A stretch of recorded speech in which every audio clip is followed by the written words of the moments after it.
that is better.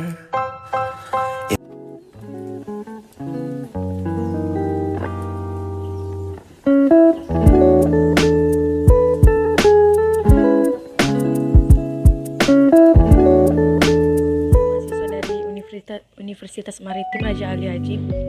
Baiklah, di sini saya akan menjelaskan tentang mata kuliah pengantar manajemen operasional.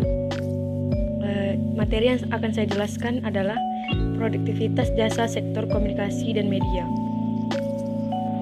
Baiklah, kita akan masuk ke materi. Produktivitas merupakan konsep yang berbeda dengan efektivitas. Perbedaan efektivitas dan produktivitas dapat dijelaskan bahwa efektivitas menunjukkan kemampuan organisasi untuk mencapai suatu tujuan, sedangkan produktivitas lebih fokus pada hubungan antara output dan input. Peningkatan produktivitas tidak berarti sekaligus meningkatkan efektivitas organisasi. Ternyata untuk mengimplementasikan hal tersebut pada perusahaan jasa merupakan hal yang sulit. Produktivitas perusahaan jasa didefinisikan sebagai kemampuan organisasi jasa mempergunakan input untuk menawarkan jasa dengan kualitas sesuai dengan harapan dari konsumen. Dimensi kuantitas dan kualitas jasa merupakan dimensi yang tidak dapat dipisahkan dari proses pelayanan. PSBB. Sektor pertama, dunia usaha pada sektor kesehatan masih diperbolehkan beroperasi. Sektor kedua adalah sektor pangan, makanan. Sektor ketiga, energi seperti air, gas, listrik, dan pompa bensin.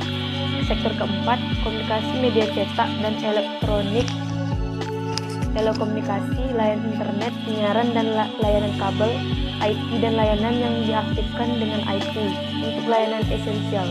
Sebisa mungkin diupayakan untuk bekerja dari rumah kecuali untuk mobilitas penyelenggara telekomunikasi, vendor, supplier telekomunikasi atau IT, dan penyelenggara infrastruktur data. Sektor kelima, sektor keuangan dan perbankan seperti pasar modal juga beroperasi normal. Sektor keenam adalah kegiatan logistik dan distribusi barang. Sektor ketujuh, sektor yang beroperasi normal adalah dunia usaha uang yang bergerak menyediakan kebutuhan retail seperti toko kelontong, minimarket. Beberapa waktu lalu, Organisasi Kesehatan Dunia WHO secara resmi mengubah frasa social distancing menjadi physical distancing. Social distancing merupakan salah satu cara untuk mencegah penyebaran COVID-19. Social distancing adalah tindakan yang tidak memperkenalkan seorang berjabat tangan, menjaga jarak setidaknya 1 meter saat berinteraksi dengan orang lain. Social distancing punya beberapa contoh, mulai dari bekerja dari rumah, work from home, bekerja di rumah bagi pelajar, menunda pertemuan atau acara yang dihadiri banyak orang, hingga tidak mengunjungi orang yang sedang sakit, cukup melalui telepon atau video call. Nah, dari social distancing diharapkan penyebaran virus corona bisa diperlambat bahkan diberhentikan. Saya mengambil contoh dari materi ini, sektor jasa, contoh penyedia komunikasi media ada banyak, seperti contohnya diantaranya Gojek, Tokopedia, Bukalapak, Halodoc, dan Ruang Guru telah memberikan fasilitas dan dukungan dalam gerakan bekerja dari rumah, belajar dari rumah, dan berdoa atau beribadah dari rumah sesuai dengan bidang layanan yang masing-masing. Periksa Halodoc dan Alodokter. Persoalan sektor kesehatan membutuhkan solusi kesehatan. Kesadaran tersebut mendorong sejumlah startup bidang kesehatan seperti Alodokter, Periksa untuk menciptakan fitur baru dalam membantu masyarakat menghadapi wabah COVID-19. Periksa startup bidang kesehatan yang beralih dengan kata AI menyediakan fitur baru untuk memeriksa gejala dan resiko terhadap COVID-19, diluncurkan sejak 18 Maret lalu. Fitur ini memungkinkan pengguna untuk memahami keluhan kesehatan dan antisipasi sedini mungkin terhadap gejala COVID-19. Fitur Periksa juga membantu tenaga kesehatan di luar sana agar masyarakat yang hendak memeriksakan diri tidak perlu datang ke rumah sakit. Sementara Halodoc dan Aldoc menyediakan inisiatif yang identik dengan membantu masyarakat menghadapi virus corona. Keduanya menambahkan fitur pemeriksaan mandiri berupa chatbot. Fitur ini meski sederhana dan jelas akan membantu warga yang khawatir akan memungkinkan terpapar COVID-19. Halodoc mengalokasikan 1.000 dokter dari total 22.000 dokter yang bergabung untuk konsultasi mengenai COVID-19. Saya di sini mengambil satu contoh yaitu aplikasi Halodoc.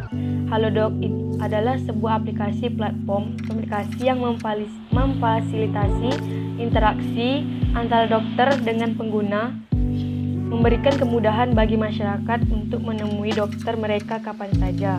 Diluncurkan oleh Jonathan Sudarta, CEO mHealth Tech, sebagai pilihan ribuan dokter ahli sesuai dengan spesialisnya masing-masing. STR dan surat izin praktek SIP. Di sisi lain, pengguna Halodoc bebas memilih dokter sesuai dengan kebutuhan dengan biaya yang bervariasi.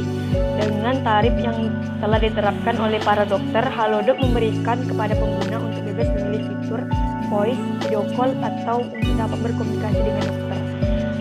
Halodoc juga memiliki fitur Dictory, di mana pengguna bisa menemukan informasi lengkap mengenai dokter, rumah sakit, dan klinik terdekat. Aplikasi Halodoc juga berintegrasi dengan aplikasi apotek antar platform yang menghubungkan pengguna dengan apotek resmi terdekat, lengkap dengan layanan antar yang cepat, aman dan nyaman, serta aplikasi lab yang memberikan kemudahan pengguna untuk memesan jasa laboratori tes dari laboratorium resmi yang dapat dilaksanakan di mana saja. Ini adalah cara pengoperasian platform penyedia komunikasi media, yaitu Halodoc tadi. Gimana cara kita untuk memesan obat? Jadi kita nggak perlu datang ke apotek atau ke rumah sakit untuk memesan obat, bisa melalui aplikasi Halodoc ini. Dengan cara pertama kita install dulu aplikasi Halodoc dari Play Store, kemudian jalankan seperti biasa. Ketika sudah berjalan, tap menu Buy Medicine. Berikutnya pilih jenis penyakit yang sedang Anda derita. Atau jika ragu, unggah resep Anda, nanti sistem akan membantu Anda untuk menemukan obat yang tepat. Ketiga, muncullah beberapa jenis obat yang dengan harga dan namanya. Jika menemukan yang Anda cari, tap tombol Add. Yang keempat, silakan pilih tombol chat yang ada di gambar tersebut untuk memasukkan obat ke keranjang. Yang kelima, pilih metode pembayaran lalu tap Pay and Order. Yang terakhir, ini ada input, proses, dan output. Inputnya aplikasi Halodoc itu ada dokter, pasien, dan obat. Dokter, obat, pasien. Prosesnya, fitur farmasi delivery apotek antar pada aplikasi dikelola oleh kami dan terkoneksi dengan fitur GoMed yang dikelola oleh Gojek pada aplikasi Gojek sebagai pihak ketiga yang membeli dan menghantar pesanan produk kepada pembeli. Output, hasil yang didiagnosa dokter terhadap pasien. Yang kedua, evaluasi dari dokter yang berbakat. Mungkin itu saja yang dapat saya sampaikan dari materi ini. Kalau ada yang salah, saya mohon maaf. Ada yang kurang, maaf juga. Sekian, wassalamualaikum warahmatullahi wabarakatuh.